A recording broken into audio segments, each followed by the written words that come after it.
Гледате Политиканти, јас сум Боријан Јовановски. Јас сум Сашо Ордановски и денеска е емисија, епизода во која што имаме гостин. Повеќе би представи го гостин. Гостинот е Фатмир Битичи, подпредседател во владата за економски прашања. И висок функционер на СДСМ. Подпредседател. Исто така. Можев и ја да се представам, јас сум Фатмир Битичи. И подпредседател на партија и подпредседател во владата, да.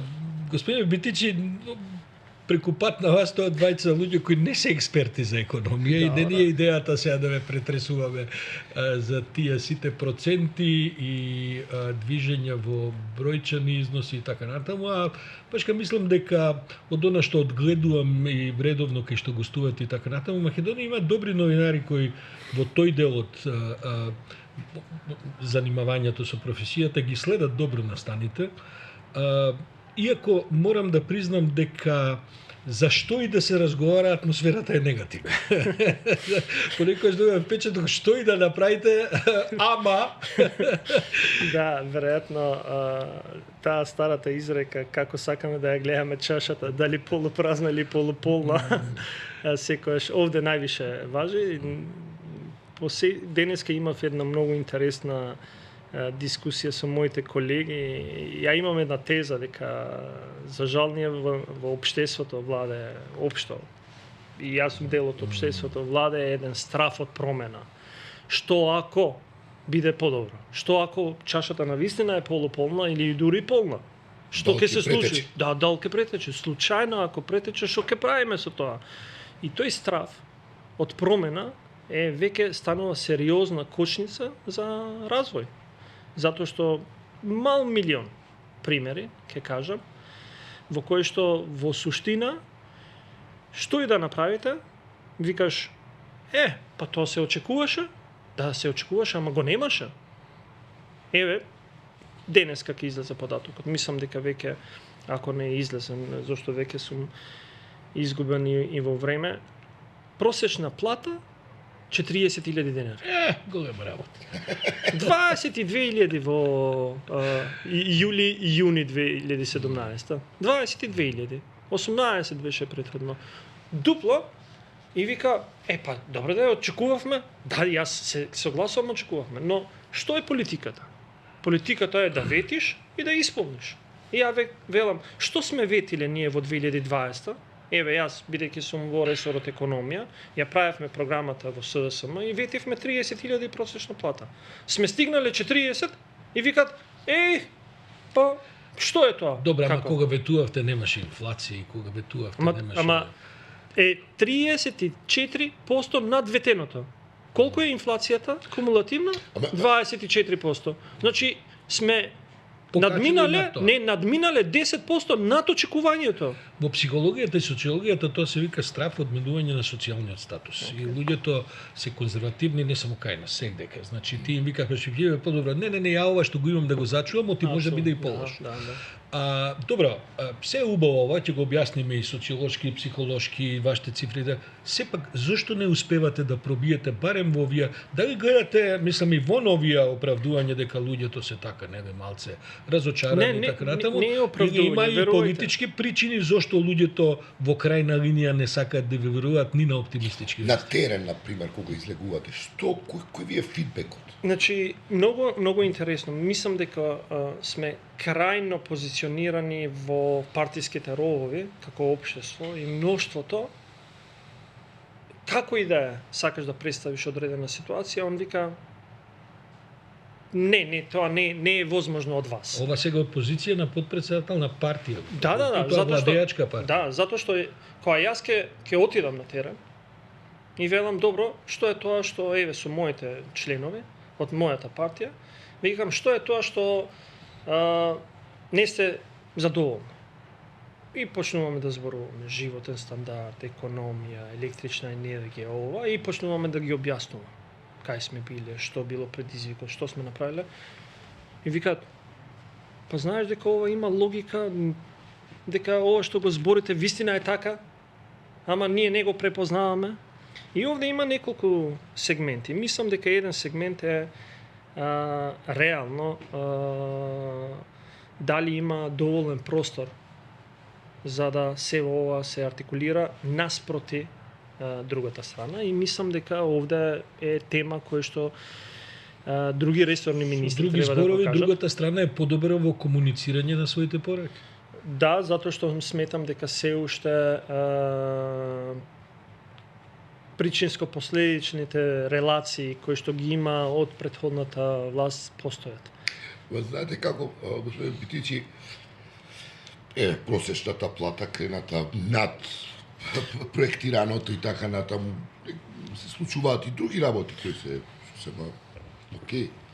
Но и ќе ви се случи ситуацијава со пасошите. И еве, сега, например, вие на глава ги имате во економскиот сектор, Стопанската комора ви излегува со реакција, превозниците ви излегуваат со реакција. Со право. Проблем. Стварно проблем. Тамо, не, мислам дека во некои од емисиите, дали со вас, мислам дека во ТВ21 пред година и пол сме ја збореле. Има одредено време, и јас сум јасен критичар од една страна, но поддржувач на сите во јавната администрација. Сметам дека луѓето во јавна администрација треба да бидат професионалци, за тоа што го работат треба да бидат добро платени, за да ги елиминираш елементите на корупција и така натаму. Но исто така сум критичар затоа што мислам дека подолго време има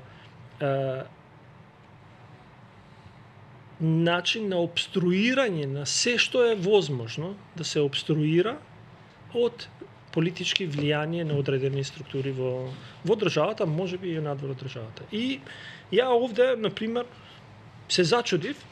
Ние знаеме од 2021 дека треба да се променат и патните исправи, и документите, и упатствата и правилниците во секој едно ресорно министерство. И еве превозниците добиваат лиценца на лист кој што се става во принтер и се принта. А тоа што го има на тој лист се прави во компјутер. Значи не чини тоа пари. Само некој треба да седне и да каже уставното име е Република Северна Македонија. И кога ќе го испринта на 1.1.2023 да си биде според уставното име. И ја не можам да се согласам дека за тоа требало на влада да се дискутира за да се направи. Тоа е работа на административните служби. Зошто не го направиле? Како може да има некој издадена лиценца во 2023 се уште со неуставното име? Има некој началник, некој Тоа е аргументот и на Оливер Спасовски, на министерот поранешен за внатрешни работи, кој вели дека тоа е сепак некој од службите. На крајот вие сте начело на државата, министерот, подпредседател. Зашто нема одговорност, господин Битичи, за кој тој човек, кој началник кој бил одговорен или не знам како му се вика? Треба да ги најдеме со име и презиме. Па веројатно. Зашто веќе не се објавува? Зашто веќе не се објавува? Ја искрено велам, истото прашање ја на влада дискутирам. Дечки, конечно е време име и презиме на секој еден. За се мора да има лична одговорност. Не може да продолжиме. Зашто 33 години ние секогаш се зацкриваме на колективната одговорност. Нема колективна одговорност. Без разлика во сектор. Има лична одговорност. А ако министерот потпишал правилник, завршена е работата. Надоле во хиерархијата не може да има му текнало на некој. Ја така мислев. Нема што да мислиш. Има да извршуваш. Добро. И ако не извршуваш, ќе се најде. Веќе сте 6-7, па ќе биде и повеќе години веројатно. Верувате, значи тоа не е нешто да сте вие завчера дојдени па сте затекнале администрација. Не, еве јас можам да зборам за ресорот кој што го покривам. Искрено, ја имам случаеви кај што вработени кои што не сакале едноставно да се научат со новиот стил на работење како што јас го налагам, не се веќе дел од тој кабинет. Затоа што ја не можам да едноставно се помирам со фактот другата страна има време за чекање. Нема време за чекање. Времето е скапоцено, си има рокови, мора да се работи по закон, ама овој е на овој, не познава законот, овој е на овој, мора по закон, затоа што владењето на право не може да биде на начинот овој е на тој и така ќе ги креираме законите. Да довршиме за пасошите. Ке разговаравте ли мисли овој хаос кој револтот е масон? Па сега Па не е нивно решение, има нов министер за млади. Окей, ама тој во влада, тој министер во влада, има премиер. На влада го разговаравме овде и секако се бара лична одговорност од тие. Во овој случај сметам дека зашто ние ги гледаме од аспект на закони и подзаконски акти, тие се навремено донесени. И некој ми рече, па зошто не почнало? Да се почнало од дента, тоа е 8 месец 2021 да се издаваат, со капацитетот на издавање на патни исправи, тоа е 4000 пасоши месечно. Редовно да се почнало. Од 2021 до 2024, што е сега февруари, ние до сега имавме издадено над 2,7 милиона Така требаше пасоши. да се работи. Тоа е очекувано, логично. Тоа е постмортем ова. Да, постмортем. Апсолутно. И сега сум сега гледаме дека и сега може без помпезност да се стави ред многу полесно. Ама некој, видете, имаше закочен систем кој што не прима повеќе и сега одеднаш испадна дека имало над некаде 50.000 фиктивни термини. Па кој ги направи тие фиктивни термини? Да не случајно. Тоа било на организиран начин за да се блокира системот, за да се каже. Ама, вие ќе си ја платите сметката политички. Сакам нешто друго да ве прашам, бидејќи не е ова само разговор за општата јавност, е нешто што вас веројатно ви е непосредно во ресорот. Гледайте, значи со децении, дури не би рекол со години, тоа не е само од вашава влада и претходно и така, се во енергетиката е закочено. И тоа главно е закочено од еден круг од експерти, стручњаци, инженери, се што значи инвестиција во енергетика веднаш се проблематизира. Јас тоа го знам наназад 30 и кусур години, не е тоа само сега вие што го правите така. Иако се разбира дека вас сега на 2 месеци пред визорите ви текна да пуштате 5 закони, 4 закони за енергетски инвестиции, тоа можевте да го правите и претходно и така натаму со сите тие политички околности.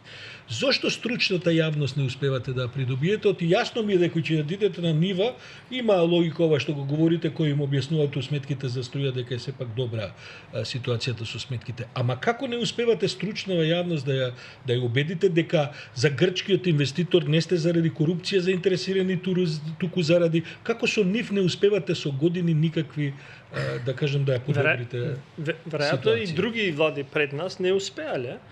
За жал мислам дека има една искривено очекување колку се можности. Ја во една емисија се обидов тоа да го објаснам. Нема влада и нема да има држава ако на структурен начин не ги решава проблемите. Ние пред неполни 5 години, еве сега веќе влеговме во 5-та година, направивме долгорочна стратегија за енергетика. И тамо, не јас, не бев тогаш дел од владата, бев советник, ама не се меша во сегментот на енергетика, Македонската академија на науки и уметност кажа дека енергетската транзиција на нашата земја мора да се случи од два извора: приватни инвестиции и јавни инвестиции. И јасно кажуваат дека без приватни инвестиции нема зелена транзиција. И тоа значи дека ние мораме да дозволиме да креираме пат за да влегуваат приватни инвеститори, за да ни помогнат во енергетската транзиција, а секако плановите на државата мора да продолжат. И они зборуваат некаде 4 и нешто милиарди дека ќе ни требаат за целосната енергетска транзиција. Тоа значи од 70% производство на електрична енергија скоро од јаглен да отидеме во зелена електрична енергија. И сега одеднаш најверојатно некој имал очекување дека овде кај приватните инвестиции ќе има име и презиме. Затоа што веројатно тоа така 30 и нешто години се учиме дека мора да креираме наместо зголемена и отворена конкурентност да креираме монополи. Во се. И ние рековме не може. И затоа законот за стратешки инвестиции. Тие имења се извинувам што ќе прекинам. Па не, велам. Тие имења што не, сака да бидат пишани.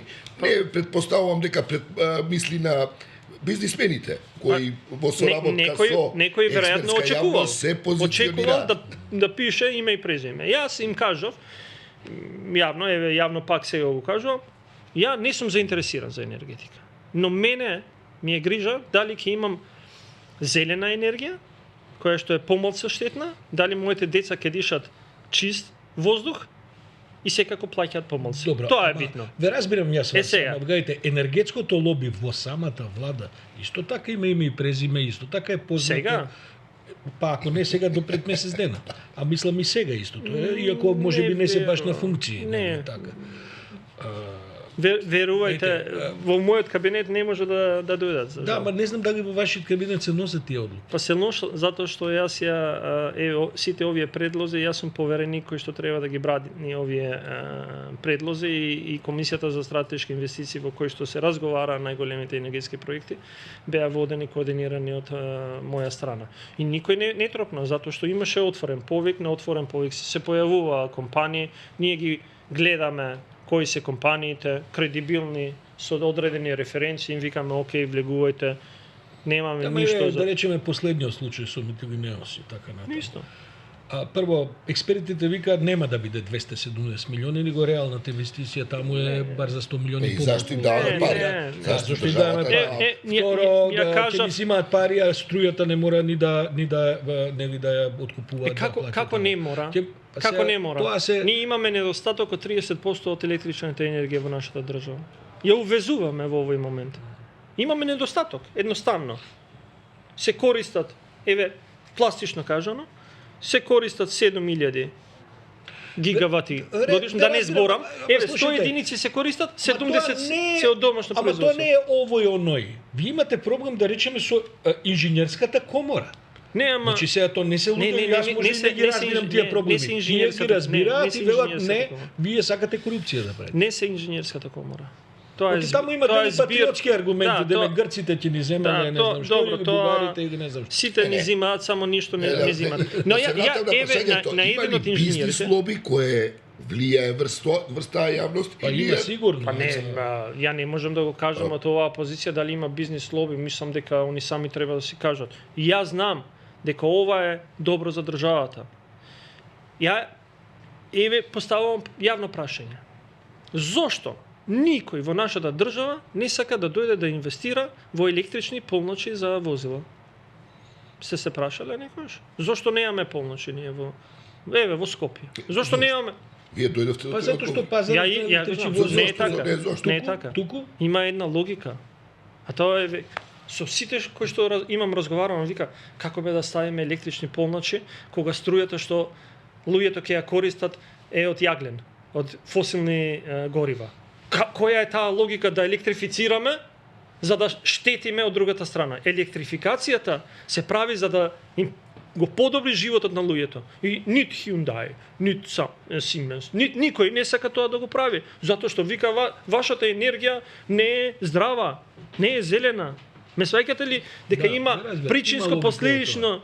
И сега ние годишно, знаете колку возила продаваме во државата електрични? Тоа е хибридни. Се бројат во десетици, претпоставам, не повеќе. Останавме последна земја во регионот, во Европа да не зборам.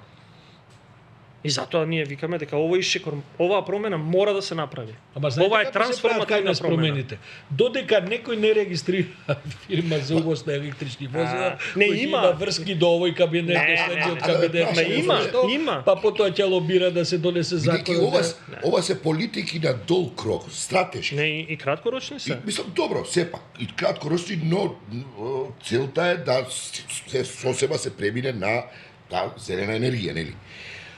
Затоа, мислам, имало ли обиди да се обезбеди консенсус? Да се повлече опозицијата во тоа, да се разговара и мислам, имало ли... За големите... Може ли се тој тип на диалог? Конкретно, во моментот имате 4 стратегиски закони за стратегиски интереси и плюс 3 за останати. Имате, значи 6-7. Седите ли, разговарате ли со опозицијата? Зошто би бил нивниот став неопходно против, ако тоа може логично и стручно да се изразговара? Видете, законот за стратешки инвестиции по кој што ги работевме овие проекти не изискува, например, ние во собрание да отидеме со јавно и со договорот. Но нашиот став беше дека ништо не криеме. Ке има закон, ке го има договорот, влегуваме во комисијска расправа и го разговараме. Секоја една работа. И ако има предлог да се каже сметаме дека овој член од договорот треба да се измени, седеме и преговараме. Ама знаете како тоа не го направивте за Бехтелиенка. Сега. Ја не сум, извинете сега. Тоа е разликата на политичарите. Што да правиме ние како граѓани? Како политиканти сега и разговараме. Ама утре на тикетот за гласање не стои Фатмир Битичи, Петко Ставрески, Сашо Орловски, стои СДСМ со не знам кој. Со Фатмир Битичи. И СДСМ без Фатмир Битичи. Ама еве заради тоа вака ви се рейтинзите. Добро, ја знам што правам. Јас го кажувам мојот пристап. И еве го, ова е СДСМ. Сте водели расправа за ова на владата, сте се спротиставиле на поинаквите пристапи кои други ги имаат. Да. И на крај ве победи очигледно. Па некојаш е консензус, некојаш е надгласување, тоа е демократијата. За жал некојаш нели и надгласуваш. Но мојот личен пристап. Јас знам дека ме сметаат како нетипичен политичар, зашто ќе дојдеме и до тие аспекти, да. Но ова никој нема да ми го одземе. Ја немам што да крием. И сметам дека ова е исправниот начин како нашата држава треба да се развива. Нема друг начин. Дека мораш имаме класичен, фантастичен пример кај што ова што ме прашавте дали некоја со опозицијата. Националната развојна стратегија. Пред недела дена помина законот за националната развојна стратегија во собрание. Потребата од носење на тој закон беше потпишана од сите координатори на претенички групи. Никој не го кажа. Знаете каков дострело тоа во нашето општество. Да, сите претеници. Затоа што е премногу општ тој. Не. Кога ќе дојде до конкретните закони. Не, верувајте не. Знаете зошто? Затоа што од првиот ден кога го почнавме, отидовме и седнавме со сите. Им рековме, ова го правиме за државата, за наредните 20 години. Ајде, инклузивноста. Седнавме да збориме. Што не предложивте пресконференција, дојдете и вие од другите партии заедно ќе седнеме. Чекај, сега сме влезени во избори, па тоа не може. Но сега, мислам добро во избори, ама тоа луѓето би сакале тоа да го видат. Не, сакав уште еден момент. И кога гласаа за потребата, имаше 78 гласови. Тоа е скоро 2/3. Кога сме донеле закон со скоро 2/3? Јас не памтам. Тоа укажува. Пристапот е битен. Јас верувам во инклузивноста. Ама гледате, јас меѓу другото не само што не памтам, туку и ова што го зборите не сум го чул досега. Да, знам, затоа што нема простор кај да го кажам. Еве гледате, сега го кажувам. Ексклузивност. Добро. И сакам да кажам дека не е возможно во нашето општество, но ние треба да малце повише да си веруваме. И јас секогаш кажувам, политиката и политичките идеологии и вредности пред избори. А во другиот период разум, седење, зборење, затоа што имаме една заедничка држава. Само уште едно полуекономско прашање, бидејќи не се декларираме дека сме експерти за тоа. Знам дека во пакетот на Европската унија има негде меѓу 850 и 900 милиони евра кои што се предвидени за Македонија, во оние милиарди што за Балканот и така натаму. Ме интересира, бидејќи ги слушам сите дебати, дали доколку не продолжиме со интеграциите во Европската унија, ама тоа е прашање кое е динамично, што тоа значи да не продолжиме, тој никој нема да каже и кога би се променила власта и кога таа нова власт би немала план за тоа што сака да прави, тие нема да кажат ние не ќе во Европска унија. Што ќе стане со тие пари?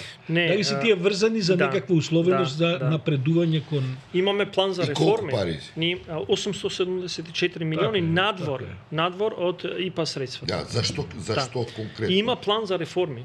Конкретен план за реформи некој пријатели за 3 годишни. Ако ти рече Европска унија даде толку пари ќе дадат, ќе ме прашуваат, а каде се тие? Добро, ама треба да кажеме дека 30% од нив се неповратни. Другите се неповратни, другите се поволни кредити со толку поволни. Како татко ти да ти ги дава, речи си, можеби и подобро. Па не, можеби татко ќе ти даде само да те условува како што они ни викаат мора да направите одредени реформи. Тоа е условот. Што ќе стане со тие пари? Ако се закочиме во целата... Ние имаме јасен пропишан план за реформи во различни области во кои што сме рекле дека до кој временски период ќе треба одредени работи да Тоа се направат. велите вие како влада го имате или како држава сме го усвоиле? Како држава сме го усвоиле и пратено Ќе во може да се Европската менува комисија. тој план, ќе може да се отстапи од него. Затоа што Кој да е на власт? затоа За што тој план се парите од средствата област. се врзани со тој план. Тоа е тоа. Секој отстапување ќе значи дека средствата нема да стигнат. Првите средства би требало да стигнат, за да нема никакви шпекулации дека за избори ќе стигнат пред. Не, ќе стигнат после изборите, првата транша од средствата како потик за да се зафатиме за реформи, но ниту еден цент понатаму нема да биде ако не исполниме одредени реформи. Реформите не значат дека им правиме услуга на Европска унија. Си правиме услуга на нас во секоја област. Имаме на пример низа на носење на закони и регулативи кои што се поврзани со зголемената конкурентност на економијата. Па тоа ние за нас треба да го направиме. Тоа се реформите, а 874 во кои проекти? Кои има конкретни дефинирани проекти? И не, затоа што од безповратните средства се директно буџетска поддршка, они доаѓаат, а другите се за проекти кои што ќе треба да направиме консензус и тие во меѓувремено се работат и мислам дека ќе бидат поврзани во инфраструктура и во енергетика. Да ме прашам, пред малку го спомнавте Бехтел. Што се случува сега со Бехтел и почнаа да работат? И сега како тоа изгледа на терен? До сега се е во позадина. Во смисол на правење на истражување на теренот, правење на проектот, одобрување на проектите во институциите. Ние мислам дека на секоја влада одобруваме одредени инфраструктурни проекти за да може да имат терен и овој период според да кажеме динамиката која се предвиде на почетокот во договорот, така одат работите. Да, ништо надвор од предвидената динамика и мислам дека се користи овој период на зимата за да се направат сите тие организирање, да кажеме, затоа што интересно е, ние прв пат така градиме во суштина. Они користат период 3 до 6 месеци за да проектираат. Ние им ги одобруваме, влегуваме во експроприација, они отвараат поле на работа и после влегуваат на терен. Како што 3 месеци работа, да кажеме, на терен, во истите 3 месеци они продолжуваат да проектираат за следниот период. Добро, и тоа е брзината на... Со Саша разговаравме, пак на ниво на одговорност. Патот Кичево Охрид, па тоа не може да се раскаже. Мислам, човек стварно не може никому да објасни. Како тие работи тоа изгледаат? На пример, јас, бидејќи стварно сум вака граѓански љубопитен, слушав дека експерти потпишувале, тој проект не чини, па и ово, наново, тоа кошта пари, милиони, не знам колку пари кошта, па заради тоа се дозни. И ние, устари, како јавност, пак не дознавме кој тоа таму таков галиматија си има направен. Има еден ваш колега министер кој почнува да се сомнева дека кинезите тоа го прават намерно, за да ништо не се направи до изборите. Он не се сомнева, не знам кој го кажал, ама и јас ќе ви потврдам. Мислите дека кинезите намерно не сакаат да го мрдат тоа за да не покажат успех во овој мандат?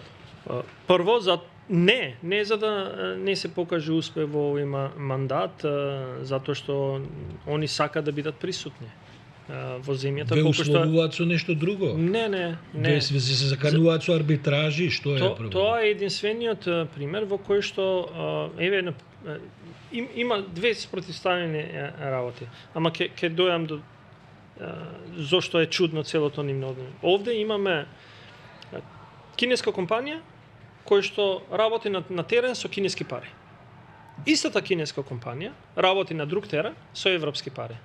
Тамо е навремено и се случува како што треба. Каде е тоа? Прилеп делницата градско Прилеп е еден од сегментите, мислам, Драниш. Така, еден од сегментите работи. Нема никаков проблем. Си работат. И сега чекај ја викам, што се случува? Таму има неколку големи проблеми кои што сметам дека дури во физибилити студијата, во ова експертите на крај што направија одреден никој не влегува и некако сите заборавивме. Таа имаше една цена во почетокот. Но интересно е што цената е дадена за 3 фази. Првата фаза во која што се прават припреми, се чисти терен и така Како и натаму. Бехтелиенка, претпоставам. Па втората одредење, третата фаза, да кажеме, е последната фаза на асфалтирање и сите други работи. Затоа што тогаш знаеме еден проект, еден судски процес многу долг беше и се спаси одредени луѓе.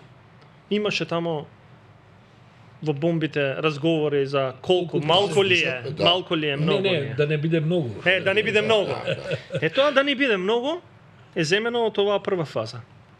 Затоа што таа прва фаза била највише испумпана во тендерот. За да може да не биде многу, за да се осигураат. Да. И доаѓаме дека они си ја завршиле првата фаза, влегуваат во втора фаза во која што се цените нормално, но никако не сакаат да дојдат до трета фаза, затоа што во третата фаза, за да бидат во вкупна сума, нема пари. А плюс 12 години е разликата, немаш индексирање на цени и така натаму, иако по договор треба, ние сме дојдени до одредена фаза во која што ја зголемивме целиот износ од 400 и нешто на 590 милиони, но и тоа не е доволно. И сега, плюс имаш проблеми заради лошо проектирање и плюс лош терен, и сега никој више не знае дали во суштина кривицата е кај тие што проектирале, кај овие што немаат пари, или навистина теренот е таков. Но ја велам, ја не сум градежник и мојот аргумент ми вика, ја не можам ако 3 пати ми се случи истата работа, да го давам цело време истото решение. Јас да разбирам што зборувате за оние За земјишни тие што ги викаат косини, па не можеш ти 3 пати да ми го даваш не истото само решение. тоа, кога ќе видите кинезите што све градат низ светот, од Апсолутно. 10 километри под море до да, 10 километри на земја и сега Охрид Кичево. И јас истото го кажувам и викам дајте бе луѓе, зашто не дојде некој тој што проектира и тој што прави надзор да каже чекајте бе луѓе. Овде треба друго решение. Логично, Така? Не, еве. Во целата ситуација ние сме по слабата страна, ние ќе го изгубиме според на суд, тоа ќе значи стотици милиони одштетување. Не сум сигурен. Еве јас го преговарав предпоследниот анекс, за овој последниот се уште не сум вклучен во преговарањето, оти сметам дека немам што да преговарам со таа страна, затоа што кога го преговаравме предпоследниот, они дадоа јаки гаранции дека ќе бидат навремено и ќе ги преземат сите мерки. И сега јас стојам на мојот став дека мора да има лична одговорност. За? На која сите страни. Сега се враќам ја кај експертите Само и еден личната секунд, одговорност. да ги разговарате со кинеската држава. Да, со нивните представници во нашата земја. Тоа е амбасадорот. Да, се разбира, да ги Јас сум кажал, затоа што кога ова станува веќе многу симптоматично. Кога го преговаравме предпоследниот анекс, значи анексот последен треба да биде овој анекс, затоа се реферирам на предпоследен. Ја тогаш јасно кажав, ова е последен анекс. Мора да направите. Ако сакате да донесете 10.000 кинези, донесете што сакате да направите, мора да биде завршено на 31.12.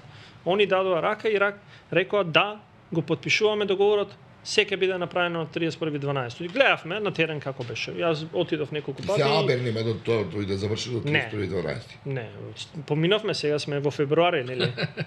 И сега викаат, па чекај, имало клизишта. Фино. Еве, нека бидат клизиштата. И тоа е надвор од контрола. Но сега не можам ја да правиме нов анекс за уште некоја година, ама решењето ќе ги гледаме. Не. Решењето сега, за месец дена, со ваши инженери, гаранција, дека навистина за година и пол ќе го имаме и ќе ги немаме овие проблеми и да кажете отприлика уште колку пари за тоа треба. Ај објаснете малце како беше првично проектиран тој пат. Не бил поради што имаше, вика, значи немало, еве што било. Еве. Так. Добро. Некој си седнал тамо си направил основа идеи нешто, да, од Google Maps. и со основните работи влезете.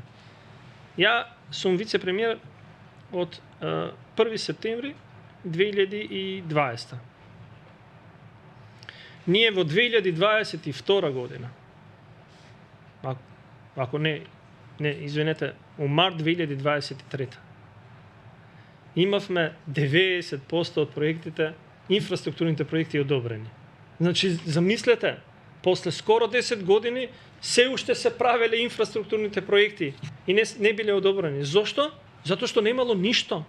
Тоа значи, тоа што сега Бехтел го прави во 6 месеци, 8 години не се правело. Пак доаѓаме до одговорност. Имено тоа ми беше поја. Кој подпишал таму на тоа со Google Maps ливчето кој некој му го дал на кинезите, ајде градете? Тие што вика да не е малку, да не е многу, да?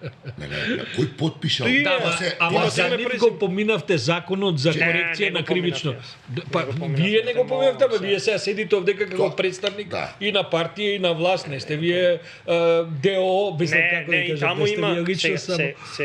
Ние го поминавме тоа затоа што сметам дека одредени работи мора да се менуваат, но тие не се поминаа за да ослободат некого, затоа што 6 години мене ме интересира. Не можело да има пресуда. За све што па ние имаме за кебапчиња за 20 дена ги осудуваат луѓето. Па овде 6 години за да не е многу, не ги осудуваме. Па таму има лично одговорност. Господи, ти за Груевски и за Миле, зашто, како они во тоа веќе за жал така се заврши, кој се заврши.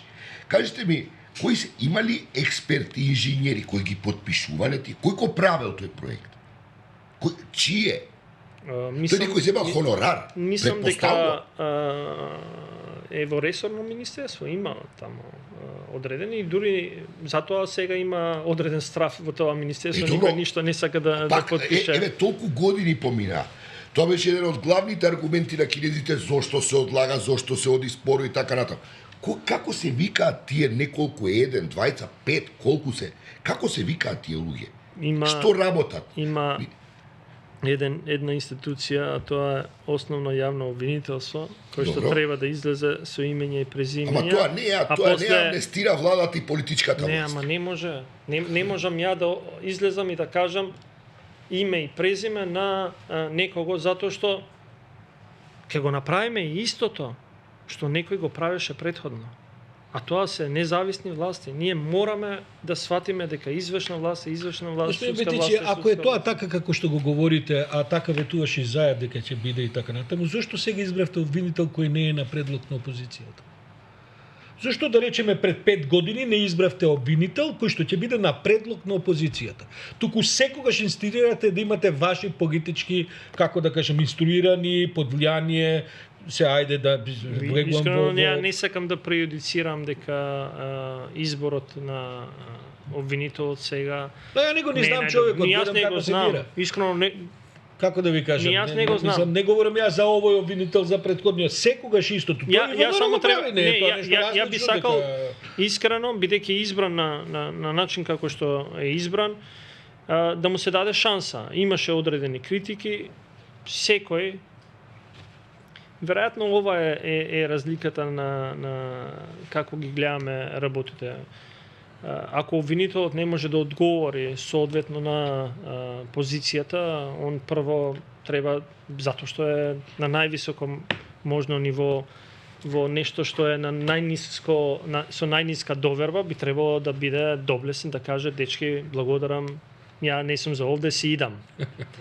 И тогаш веројатно ќе им удри шлаканица и на сите други политички партии. И затоа мислам дека полека спласнува тоа политичко мешање и тоа што се случуваше во режимот веќе е спласнато. Ја не би можел да кажам уште дека сум задоволен со скроз отргнување на политичките евентуални влијание во одредени решенија, но мислам дека е далеку подобра ситуацијата него што беше и сметам дека сме на добар пат дека ќе се поправи. Но тоа не може. Тоа бара малце повише време. Гледам овие истражувања, јас имам пристапи така понекогаш ги дискутираме. околу 70% од јавноста го поддржува законот со кој што ќе се потврдат црните листи, нели ова што се прави и така натаму. И тоа е навистина висока поддршка од јавноста, бидејќи луѓето сакаат да видат правда и секако повеќе веруваат веројатно на некакви црни листи отколку на овдешните правосудни состојби. Но не на црните листи, да. Свесни сте каков катастрофален закон предложивте за во врска со црните листи? Свесни сте Кој таму? првата верзија или втората? Па втората верзија колку се разликува од првата? Се разликува, мислам дека Бидејќи суштински првата се верзија разликува. вашето Министерство за правда ја изгази како со право. Знаете што ми е поентата? Поентата ми е, мислам дека во крајна линија ова за што говорите реформите во правосудството со такви несмасности. Дури не би сакал да кажам дека можеби има и за тоа и политичка идеја да биде толку лошо за да не помине. Всушност одмогнувате на реформите и одмогнувате на тоа што на обвинителите треба да име работа.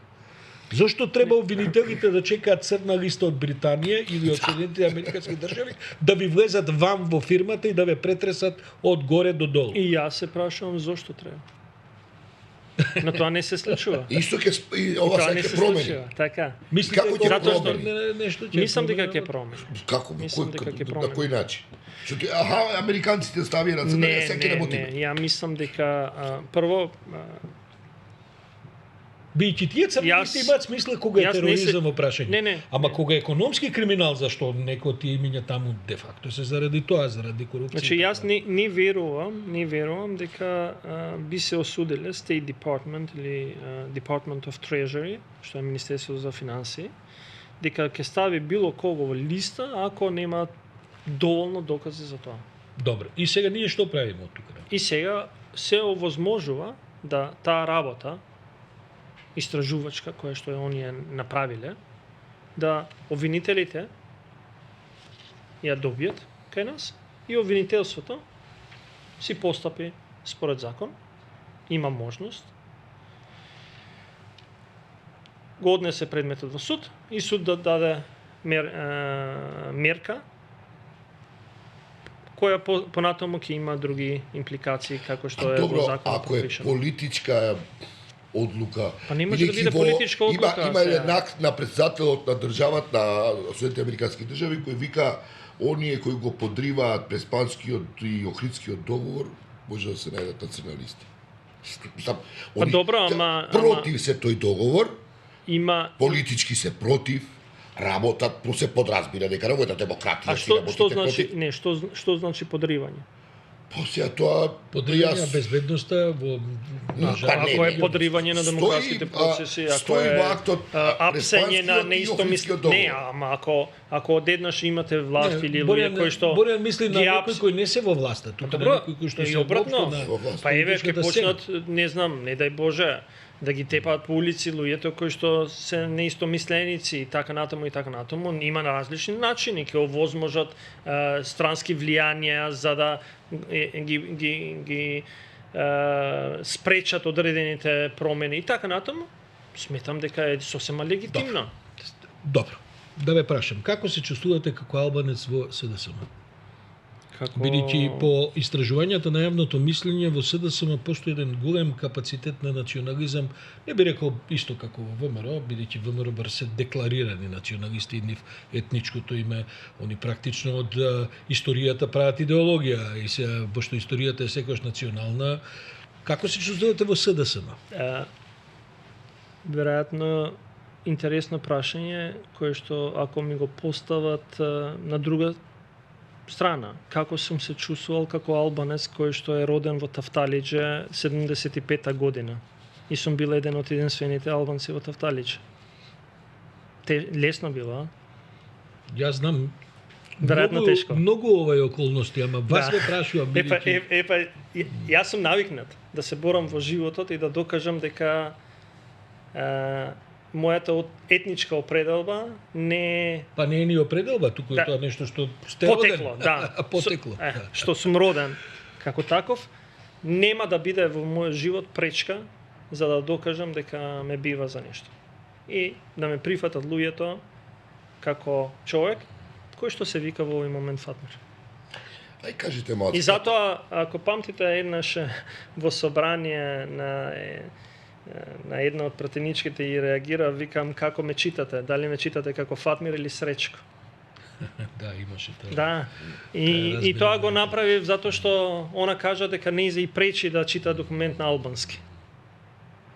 Тоа е претешко да го сварите. И затоа јас сметам дека со тоа што до сега сум го направил за државата, за општеството, во СДСМ ме прифаќаат како еден од другарите, рамноправен. А знам дека не е лесно, нема и надвор од СДСМ да е лесно.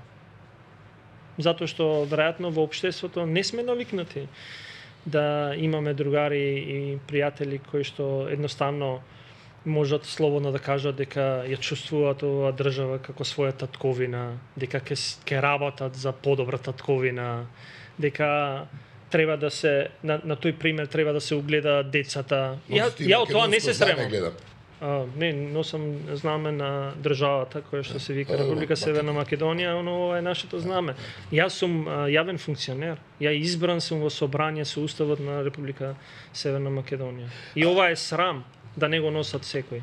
И ја не се поклонувам како вице-премиер пред друга химна, а како Фатмир можам да се поклонам и на друга химна, затоа што јас сум и етнички албанец. Но тоа се различни. Ние треба да сватиме дека ако Фатмир отиде во Швајцарија и одлучи да живее и сака да биде пратеник во Швајцарија, ќе треба да го носи швајцарското знаме. Зошто тоа е добро, а ова е лошо. Ова е тоа за кој што зборам и ова е тоа за кој што јас во СДСМ го пропагирам. Ова се вредности. Ова се идеолошки определби. И јас неам.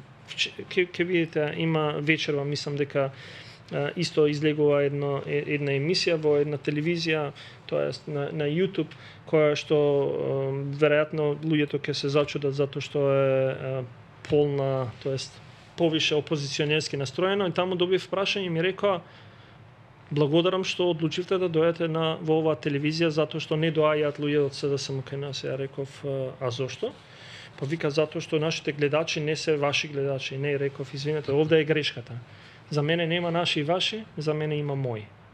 Сите луѓе во оваа држава се мои сограѓани, и јас морам како вице-премиер да им се обратам на сите мои граѓани. Со горчина го кажавте тоа како било да се биде млад човек, да се расте во Тафталиџи, албанец во Многу македонско тешко било, може ли епизода чисто да споделите како трауматска која сте ја паметите? Па на мои 14 години бев 8 одделение и ја имав една луда идеја да станам пилот, и идам дома и му викам на татко ми: знаеш што, јас ќе се пријавам на конкурсов за пилоти. И ми вика: ајде среќа, нека. Он секогаш ме поддржуваше. 14 години, уште не завршено 8 одделение. И отидовме во Београд. Од Скопје имаше, од Македонија имаше 2 групи по 24 ученици. Избираа само тројца од секоја група. Толку беше капацитетот. Ама се знаеше. И не се отидовме, не однесоа во Београд на 6 дена, тестови, контроли, се живо.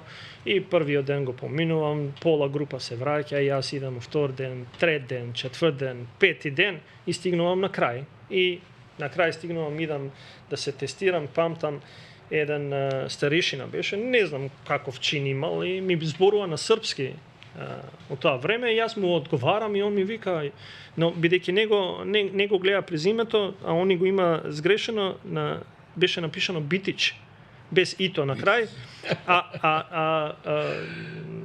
името ми беше само F.Битич. Да. И он ми збори на српски, ја му одговарам, и он ми вика: ја, Супер да кандидат. не зборувам сега на српски за да не кажат добро или лошо. Кандидат. Супер кандидат, браво, си стигнал на крај, честито, вика. Ми вика: од каде си? Викам: од Скопје. Вика: презимето, вика, ова не е македонско, со ич. Викам: не, е сгрешено, викам, треба да биде Битичи. Јас сум албанец. И он запрепастен ми вика, како албанец сега? Пак ми се назад. И не се.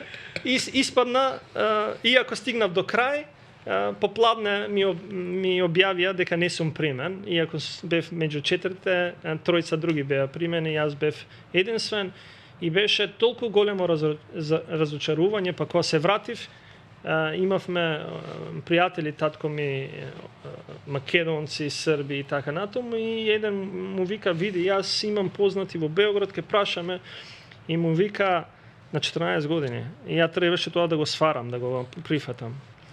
И после неколку дена доаѓа, вика, не се секирај, синот е топ, нема ништо, тоа што били рубините му биле покачени, ништо, пил Кока-кола, изгледа малце повише у касарната, вика, од четворицата морал еден да падне. И сега најлесно било изборот за Фатмир, бидејќи е албанец од Македонија, затоа што местата за албанци биле за косоварите чувани, резервирани. И тоа беше, замислете колку лесно за мене да го сварам на 14 години.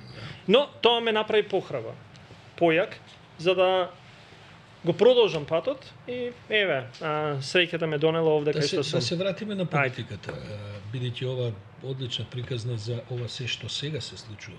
Како гледате на случувањето во албанскиот блок на партиите? Градевте една стратегија дека ќе правите коалиција, се чини дека тој план е сега распаднат. Ја не се откажувам, ајде. Од тој план, мислите, СДСМ дуи со што? Со овој дел од алијанса? Не се откажувам на широк европски фронт, на сите луѓе кои што веруваат со европскиот. Има ли за тоа реални шанси? За претседателските избори? И за претседателските, и за парламентарните. Мислите дека тоа се уште има држи, како да кажем, има реални шанси да се оствари? Видете, има многу интересна работа и тоа е мое видување. За жал, кога доаѓаме во фаза кога на општеството им треба добра понуда, а таа не достига, се враќаме во нашите цврсти националистички ставови на едната и на другата страна, затоа што тоа највише и најбрзо носи поени. Но мислам дека општеството е веќе дораснато да кажува сакаме да живееме подобро. Ова не ни носи ништо подобро. Виден филм. 33 години го гледаме. Сакаат, тоа нема дилема дека луѓето сакаат подобро, ама не ве препознаваат вас како опција со која ќе се живее подобро. Па тука е проблемот. Убавината е дека и реалноста е дека ние тоа што сме го направиле до сега е многу повеќе од било која друга опција до сега постоела, и убавото е во себе ова дека тие кои што се обидуваат да бидат на политичкиот мегдан немаат понуда. И затоа нашата понуда останува се уште атрактивна. Со мали финеси. Други перцепции дека. Да, но со мали финеси. Мислам дека анкетите инаку викаат дека мнозинството граѓани, особено меѓу македонските етнички граѓани, се разочарани од тоа што опозицијата за клучни работи нема понуда. Но сепак, кога ќе ги видите дефинитивните ставови за кого ќе гласате, иако морам да кажам, тоа веќе 5 пати го повторуваме, на крајот од криштата тоа е сепак едно 50% од луѓето кои велат ќе гласат за овие. 27% не се изјаснуваат, кажуваат не знам, а околу 23% викаат нема да излезат. Тоа е огромно. Да, па затоа велам, група на луѓе кои што сметам дека имаат и текако моќ да сменат одредени работи. Мислите дека да ги анимира. И мислите дека меѓу оние 23%, извини се, што не можете да искомуницирате најбанална работа е да убавате консенсус со опозицијата дека сте направиле за енергетскава стратегија и сега вие треба во 2-3 месеца да анимирате. Тоа сакам да кажам, овие 23% што ги кажувате што не сакат да излезе, мислите дека таму има голем резервоар на ваши гласачи?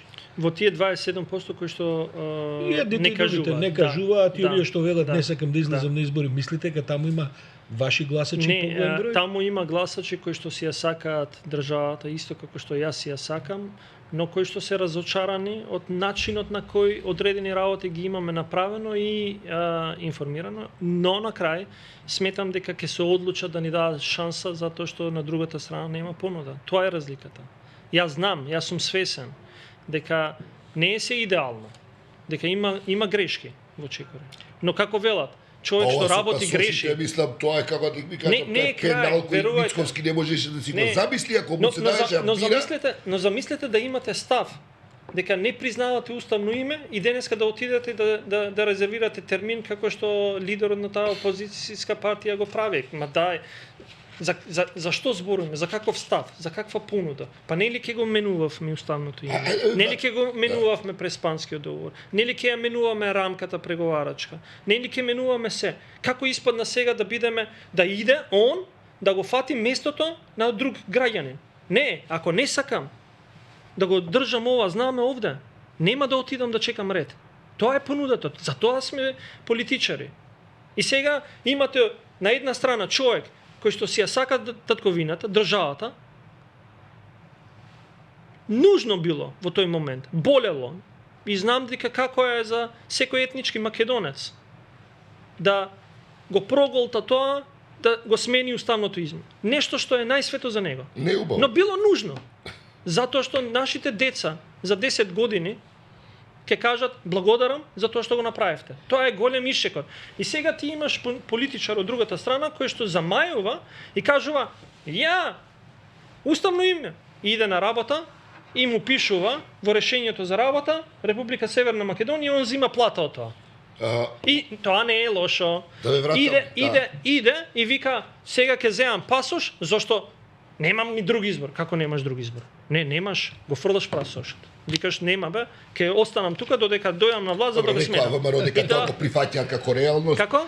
Дека го прифаќаат како реалност. Не, ама не сме го слушнале дали е тоа понуда. Нека излезат, нека го кажат. Ќе видиме на избори. Да ве вратам не треба на избори. Пред избори треба да. Базира вашиот оптимизам за заеднички фронт европски. Таравари села, она експлозира таму, мислам на таа релација Дуи Меджити. Тоа е таму. Заедничкиот фронт го сочинуваат граѓани на Република Северна Македонија. И Европскиот фронт ќе го сочинат и тоа ќе биде најголемата можна коалиција. Затоа што е јасно определбата. За или против. И затоа сум оптимист. Не знам зошто. Се уште се обидуваме да држиме нешто што не се држи. А тоа е зошто мора само политички партии да го сочинуваат Европскиот фронт. А кој друг? Па кај се граѓаните? Ќе ви се Абе приклучат? граѓани, да, ќе се приклучат. Граѓаните се тие кои што одлучуваат на кога ќе добиеме доволно гласови, тоа е Европскиот фронт. Тоа е референдумот кој што треба да го направиме на следните избори. За или против? По-конкретно, ќе одите со еден кандидат за кој ќе застанат сите или ќе има повеќе Ја мислам кандидати? дека кандидатот на СДСМ ќе има секако, па тоа е убавината на демократија, но кандидатот на СДСМ ќе победи. Он само има јасна визија за нашата земја. Вие сте кандидат? Јас сум еден од номинираните од општинските организации. Не кријам дека имам, затоа што процедурата налага да потполните ова кандидатура со одредени документи, зашто ја не сакам да бидам човекот ако ме номинирале, не знам, на 15 или 20 општински организации да им кажам фала ви многу, ама јас се плашам од ова. Не, благодарам за тоа што ме номинирале, потполнив кандидатура, но се органите во партијата кои што ќе одлучат. Но јас сум кажал една работа. Тоа што го кажав, како се чувствувам како албанец. Јас се чувствувам добро како Фатмир во СДСМ, затоа што ме прифаќаат како човек кој што го дели истото подневие на оваа земја. И сметам дека ако таков човек се бара, јас сум спремен да одговорам. А дали ќе има консензус за тоа, се прашуваат граѓаните пред се. А секако политичките партии ќе треба да се ја завршат својата работа, но граѓаните се тие кои што даваат јасен одговор. Крајната виза. Апсолутно. Зашто секогаш интересно со Фатмир да се разговара од бидејќи знае да биде искрен. Си извинуваме што не зборевме за проценти, за инфлација. За тоа дека прогнозиравте 3,7 имаше растат, па на крај ќе завршиме на 2, ама тоа доста ме прашаат по други места и прескоки. Не, некојаш е убаво и благодарам еве за можноста да дадеме еден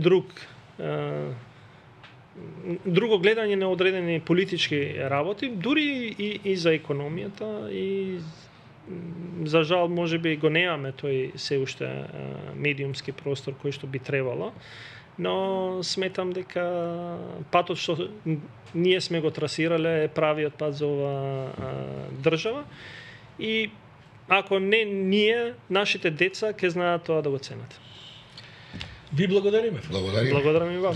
Мислам дека беше еден отворен разговор за сите теми што барем да секогаш има интересни детали, Фатмир, кои ги вака, не ги кријат, ретко од кој друг политичар обично тоа иде многу заскриено, он знае да биде многу поективен, така што добро е. Тоа да се одјавиме. Тука се одјавиме. Да, така се гледаме следната недела.